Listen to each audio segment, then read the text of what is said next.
Okay, നമ്മുടെ second സെമിസ്റ്ററിൻ്റെ operation theatre anaesthesia technology OT equipment management unit 2 ആണ് discuss ചെയ്യുന്നത്. അപ്പോൾ നമുക്ക് ക്വസ്റ്റ്യൻസ് നോക്കാം. Question number 1, cardiac monitor displays which waveform കഴിഞ്ഞു. അപ്പോൾ കാർഡിയക് മോണിറ്റർ എന്തിനാണ് വെച്ചിരിക്കുന്നത്? ബേസിക്കലി നമ്മൾ കണ്ടിന്യൂസ് ആയിട്ട് ECG നോക്കാൻ വേണ്ടിയാണ് കാർഡിയക് മോണിറ്റർ വെച്ചിരിക്കുന്നത്. സാധാരണ ഓപ്പറേഷൻ തിയേറ്ററിലോ അനസ്തേഷ്യ ഇപ്പോൾ ചെയ്തുകൊണ്ടിരിക്കുന്ന സമയത്ത് പേഷ്യൻ്റെ ഹാർട്ട് അല്ലെങ്കിൽ ICUയിൽ പേഷ്യൻ്റെ ഹാർട്ട് റേറ്റ് കണ്ടിന്യൂസ് ആയിട്ട് നമുക്ക് കാണണമെങ്കിൽ നമുക്ക് കാർഡിയക് മോണിറ്റർ വെച്ചിട്ടാണ് ECG എടുക്കുന്നത്. അപ്പോൾ ആൻസർ ബി ആണ്. സൈനസ് ടാക്കിക്കാർഡിയ ഹാർട്ട് റേറ്റ് കൂടിയതിനാണ് ടാക്കിക്കാർഡിയ എന്ന് പറയുന്നത്. ഇപ്പോൾ normal heart rate 72 per minute ആണ്. അപ്പം ഹാർട്ട് റേറ്റ് 100ൻ്റെ മേളിൽ പോയി കഴിഞ്ഞാൽ 100 ബീറ്റ്സ് പെർ മിനിറ്റ് എന്ന് പറയുമ്പോൾ നമുക്ക് റേറ്റ് കൂടിയതെന്ന് അർത്ഥം. അപ്പോൾ ആൻസർ ബി ആണ്. റേറ്റ് കുറയുന്നതിന് ബ്രാഡിക്കാർഡിയ എന്ന് പറയും, റേറ്റ് കൂടുന്നതിന് ടാക്കിക്കാർഡിയ എന്ന് പറയും. അപ്പം ആൻസർ ഇതിൽ സി ആണ്. ലോസ് ഓഫ് ECG, നമ്മൾ ECG എടുക്കുമ്പോൾ സിഗ്നൽ കറക്റ്റായിട്ട് കിട്ടുന്നില്ലെങ്കിൽ എൻ്റെ അർത്ഥം എന്താണ്? മെഷീനിലേക്ക് സിഗ്നൽ വരുന്നത് എൻ്റെ അർത്ഥം മിക്കവാറും നമ്മൾ വെച്ച പ്രോബ് കണക്ഷൻ വിട്ടുപോയി കാണും. അപ്പോൾ ലീഡ് നമ്മൾ വെക്കുന്ന മെഷീൻ്റെ പുറത്ത് വെക്കുന്ന ലീഡ് എന്ന് പറയുന്നത് ആ ലീഡ് ഡിസ്കണക്റ്റ് ആകുമ്പോൾ ECG കറക്റ്റായിട്ട് കിട്ടത്തില്ല. അപ്പോൾ ആൻസർ ബി ആണ്, lead disconnection. Artifact on cardiac monitor. Cardiac മോണിറ്ററിൽ ആവശ്യമില്ലാത്ത വേവ്സ് ഒക്കെ കാണുകയാണെങ്കിൽ, നോർമൽ വേവ് അല്ലാതെ PQRST എന്നുള്ള വേവ് അല്ലാതെ ആവശ്യമില്ലാത്ത വേറെ വേവ്സ് ഒക്കെ കാണുകയാണെങ്കിൽ അതിൻ്റെ അർത്ഥം എന്താണ്? അതെങ്ങനെയാണ് കാണുന്നത്? വേറെ ഇറഗുലർ ആയിട്ടുള്ള വേറെ റിതംസ് ഒക്കെ കാണും അതിനകത്ത്. അപ്പോൾ അതിൻ്റെ അർത്ഥം വേറെ വേവ്സ് ഒക്കെ കയറി വരുന്ന എൻ്റെ അർത്ഥം. അപ്പോൾ നോർമൽ സ്മൂത്ത് റിതം ആയിരിക്കത്തില്ല, ഇടയ്ക്കിടയ്ക്ക് വേറെ ഇറഗുലർ ആയിട്ടുള്ള പല വേവ്സും നമുക്ക് കണ്ട് കാണാൻ പറ്റും. അപ്പോൾ ആൻസർ ബി ആണ്. ബ്രാഡിക്കാർഡിയ റിഫ്ലക്ഷൻ, ഹാർട്ട് റേറ്റ് കുറയുമ്പോൾ അതിന് ബ്രാഡിക്കാർഡിയ എന്ന് പറയും. സാധാരണ 60ൻ്റെ താഴെ പോകുമ്പോഴാണ് ബ്രാഡിക്കാർഡിയ എന്ന് പറയുന്നത്. ആൻസർ സി ആണ്.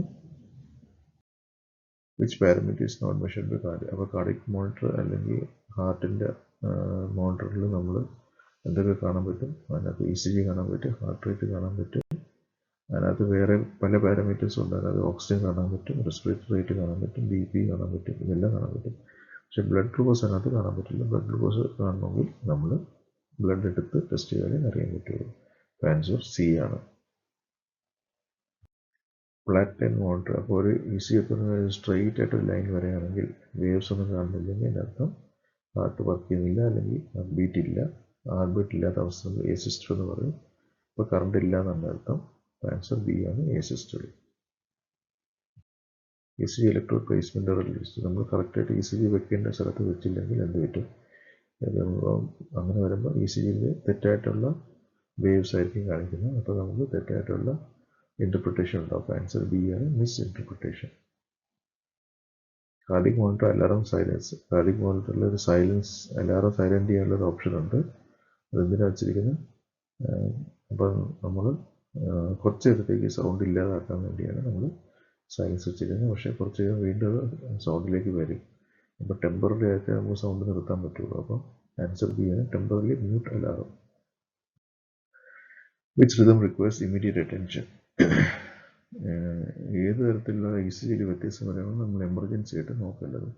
ആൻസർ ബി ആണ്, വെൻട്രിക്കുലർ ഫിബ്രിലേഷൻ. അപ്പോൾ പെട്ടെന്ന് ഒരുപാട് വേവ്സ് ഇങ്ങനെ വരികയാണെങ്കിൽ അതിന് വെൻട്രിക്കുലർ ഫിബ്രിലേഷൻ എന്ന് പറയും. അത് ഇറഗുലർ റിതമാണ്, അതൊരു മെഡിക്കൽ എമർജൻസിയാണ്. ആൻസർ ബി ആണ്. Defibrillation is indicated. അപ്പോൾ വെൻട്രിക്കുലർ ഫിബ്രിലേഷൻ വരുമ്പോൾ നമ്മൾ ഷോക്ക് കൊടുക്കും. ഷോക്ക് കൊടുക്കുന്നതിനാണ് ഡീഫിബ്രിലേഷൻ എന്ന് പറയുന്നത്.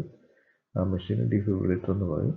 അപ്പം സാധാരണ വെൻട്രിക്കുലർ ഫിബ്രിലേഷൻ വരുമ്പോഴാണ് നമ്മൾ ഷോക്ക് കൊടുക്കുന്നത്. അപ്പോൾ ആൻസർ ബി ആണ്. എനർജി ലെവൽ, ഷോക്ക് കൊടുക്കുമ്പം എത്ര ഷോക്കാണ് കൊടുക്കുന്നത്, അത് എത്ര പവറുള്ള ഷോക്ക് അല്ല എത്ര എനർജിയുള്ള ഷോക്കാണ് കൊടുക്കുന്നത്. ആൻസർ സി ആണ്, 200 ജൂൾസ് ആണ് കൊടുക്കുന്നത്.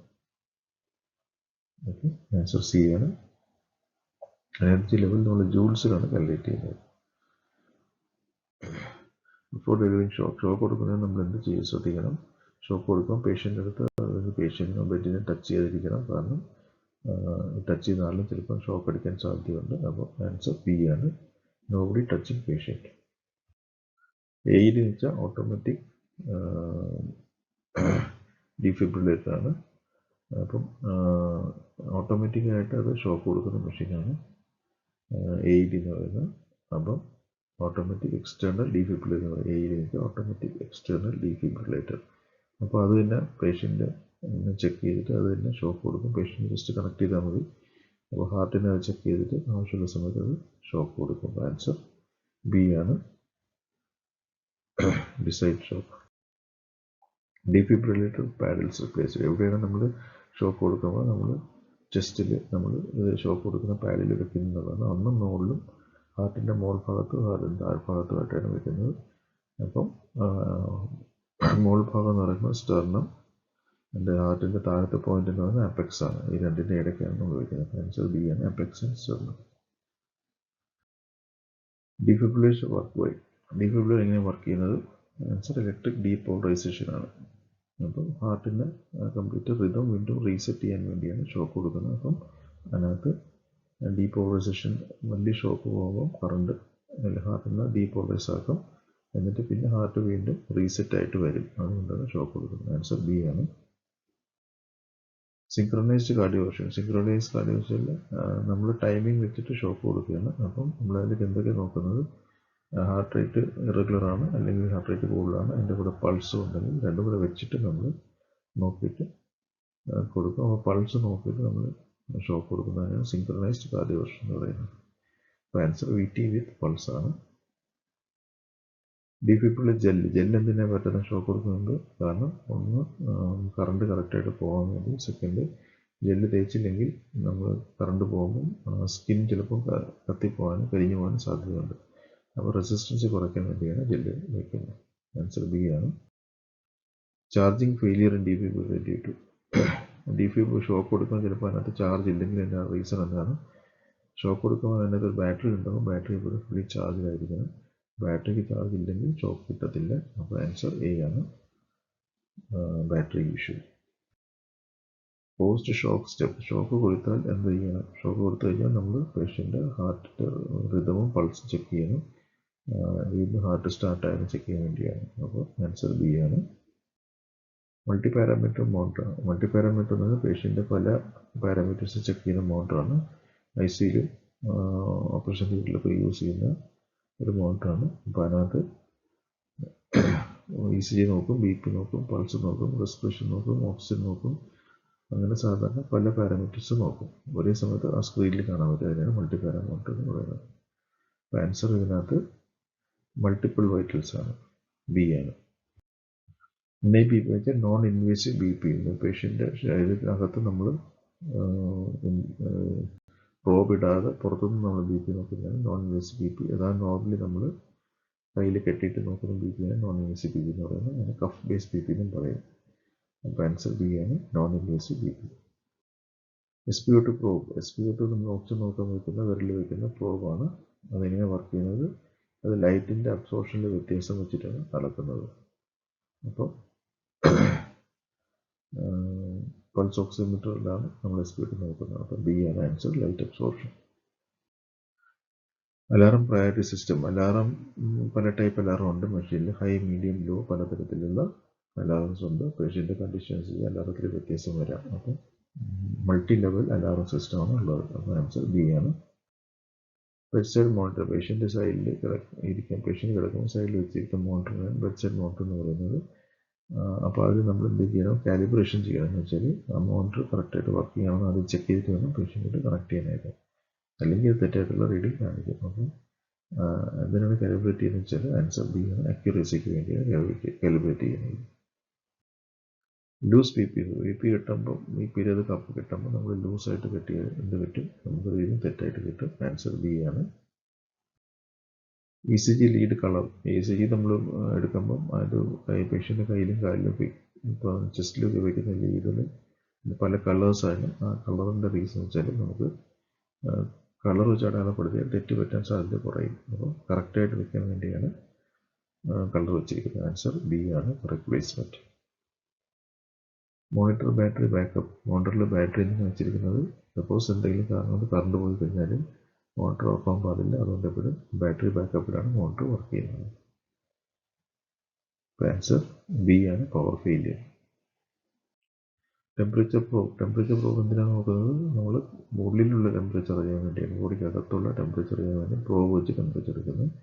അപ്പോൾ ആൻസർ ബി ആണ്, core temperature, body temperature. Monitor shows error code വേണം. മോണിറ്റർ എന്തെങ്കിലും എറർ കോഡ് കാണിക്കുകയാണെങ്കിൽ അതിനർത്ഥം മോണിറ്റർ സിസ്റ്റത്തിൽ എന്തെങ്കിലും ഫോൾട്ട് ഉണ്ടെന്നാണ്. അപ്പം അത് കറക്റ്റായിട്ട് ഫങ്ഷൻ ചെയ്യുന്നില്ല, അപ്പോഴാണ് എറർ കോഡ് കാണിക്കുന്നത്. അപ്പം ബി ആണ് system fault. Short wave diathermy frequency range. Short wave diathermy എന്ന് വെച്ചാൽ പേഷ്യൻ്റ് ഈ പെയിനൊക്കെ വരുമ്പോൾ നമ്മൾ കൊടുക്കുന്ന ഒരു ചൂട് കൊടുക്കുന്ന മെഷീനാണ് ഷോർട്ട് വേവ് ഡയത്തർമി എന്ന് പറയുന്നത്. അത് സാധാരണ ഇലക്ട്രോമാഗ്നറ്റിക് വേവ്സ് യൂസ് ചെയ്തിട്ടാണ് ചൂട് ഉണ്ടാക്കുന്നത്. അപ്പോൾ ഹൈ ഫ്രീക്വൻസി ഇലക്ട്രോമാഗ്നറ്റിക് വേവ്സ് ആണ് യൂസ് ചെയ്യുന്നത്. ആൻസർ ബി ആണ്. Short wave diathermy produces deep heating. ശരീരത്തിനുള്ളിലേക്ക് ചൂട് കടത്തിവിടാൻ യൂസ് ചെയ്യുന്ന മെഷീനാണ് short wave diathermy. Answer B ആണ്. ഷോർട്ട് വേവ് ഡയത്തർമി എപ്പോഴും നമ്മൾ കൊടുക്കാൻ പാടില്ല, കാരണം ഇലക്ട്രോമാഗ്നറ്റിക് വേവ് ആയിട്ട് നമ്മൾ ഹാർട്ടിനകത്ത് പേസ് മേക്കറുള്ള ആളാണെങ്കിൽ പേസ് മേക്കറിനെ ബാധിക്കും. അതുകൊണ്ട് പേസ് മേക്കറുള്ള ആൾക്കാർക്ക് ഷോർട്ട് വേവ് ഡയത്തർമി കൊടുക്കാൻ പാടില്ല. ആൻസർ ബി ആണ്. ഷോർട്ട് വേവ് ഡയത്തർമി കൊടുത്താൽ എന്താണ് നടക്കുന്നത്? അവിടുത്തെ ബ്ലഡ് സപ്ലൈ കൂടും, വാസോഡൈലേഷൻ ഉണ്ടാവും, അപ്പം ബ്ലഡ് ഫ്ലോ കൂടും, പെയിൻ റിലീഫ് ഉണ്ടാവും. ആൻസർ എ ആണ്. Electrode spacing effects. ഇലക്ട്രോഡിൻ്റെ സ്പേസ് ഷോർട്ട് വേവ് ഡയത്തർമിയിൽ സ്പേസ് കറക്റ്റായിട്ട് വെച്ചാൽ കറക്റ്റായിട്ട് ഹീറ്റ് ഡിസ്ട്രിബ്യൂട്ട് ചെയ്ത് പോകുള്ളൂ. അപ്പോൾ ആൻസർ ബി ആണ്, heat distribution. Short wave diathermy used എപ്പോഴാണ് യൂസ് ചെയ്യുന്നത്? ക്രോണിക് പെയിൻ, ഒരുപാട് കാലം പെയിനുള്ള ആൾക്കാർക്ക് ഇത് യൂസ് ചെയ്യണം, കാരണം ഇതുകൊണ്ട് പെയിൻ റിലീഫ് ഉണ്ടാവും. ആൻസർ ബി ആണ്. Over heating risk due to short wave ഡയത്തർമിയിൽ ഹീറ്റ് കൂടാനും സാധ്യതയുണ്ട്. അപ്പം അത് അതിൻ്റെ റീസൺ എന്താണ്? ഹൈ ഇൻറ്റൻസിറ്റി ആയിട്ടുള്ള വേവ്സ് യൂസ് ചെയ്യണമെങ്കിൽ ഹീറ്റ് കൂടും, അപ്പം അത് ഒഴിവാക്കണം. ആൻസർ ബി ആണ്, ഹൈ ഇൻറ്റൻസിറ്റി.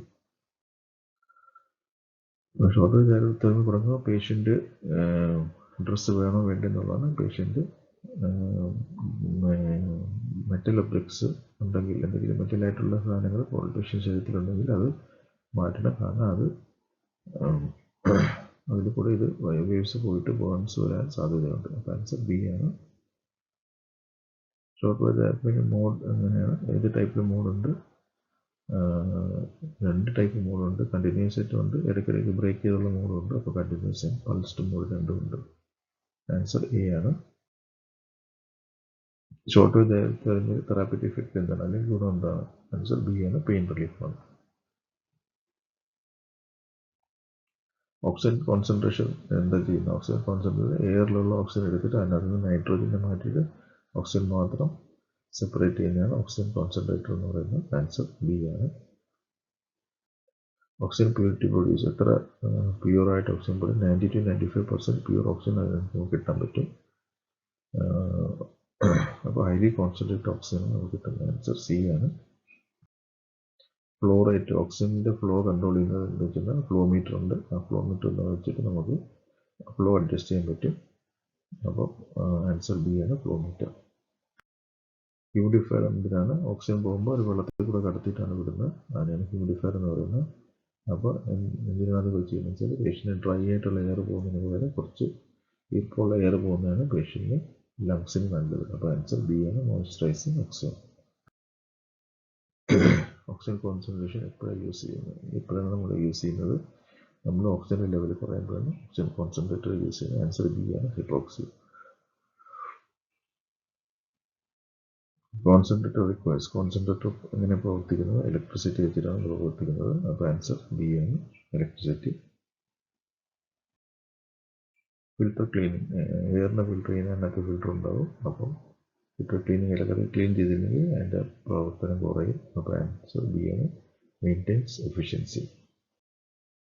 അലാറം. അതിനകത്ത് അലാറം ഉണ്ടാവും. ഓക്സിജൻ ലെവൽ കുറയുകയാണെങ്കിൽ എന്തെങ്കിലും മിസ്റ്റേക്ക് ഉണ്ടെങ്കിൽ അതിന് വാർണിംഗ് വരും. ഓക്സിജൻ കോൺസെൻട്രേഷൻ്റെ അലാറം അടിക്കുകയാണെങ്കിൽ അതിനർത്ഥം ഓക്സിജൻ കുറവാണെന്നാണ്, അല്ലെങ്കിൽ മെഷീൻ എന്തെങ്കിലും കംപ്ലൈൻറ്റ് ഉണ്ടെന്നാണ്. ആൻസർ ബി ആണ്.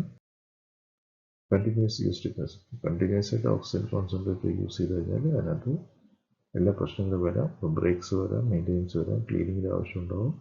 ആൻസർ ഡി ആണ്. Rob concentrator advantage. Portable concentrator advantage. ഇതിൻ്റെ ഗുണം എന്താണ്? ഓക്സിജൻ കോൺസെൻട്രേറ്ററിൻ്റെ അഡ്വാൻറ്റേജ് എന്നാണ്, പല സ്ഥലത്തേക്ക് നമുക്ക് കൊണ്ടുപോകാൻ പറ്റും. അത് ഒരുപാട് ഹെവി അല്ല, പെട്ടെന്ന് നമുക്ക് ഒരു സ്ഥലത്ത് മറ്റു സ്ഥലത്ത് കൊണ്ടുപോകാൻ പറ്റും. ആൻസർ ബി ആണ്. ഇനി എസ് എ ക്വസ്റ്റ്യൻസ് നിങ്ങൾ നോക്കിയിട്ട് ഇതിൻ്റെ ആൻസേഴ്സ് നിങ്ങൾ സ്റ്റഡി മെറ്റീരിയൽ എടുക്കുക, എന്നിട്ട് നോട്ട്സ് ഉണ്ടാക്കിയിട്ട് അത് പഠിക്കുക. ഓക്കെ, എന്തെങ്കിലും സംശയം ഉണ്ടെങ്കിൽ എന്നെ ചോദിക്കാം. ഓക്കെ, അപ്പോൾ ഇത് ഞാൻ ചാനലിൽ അപ്ലോഡ് ചെയ്തേക്കാം, നിങ്ങളത് എടുത്തിട്ട് പഠിച്ചാൽ മതി. Okay, thank you very much. Stop ചെയ്യാം.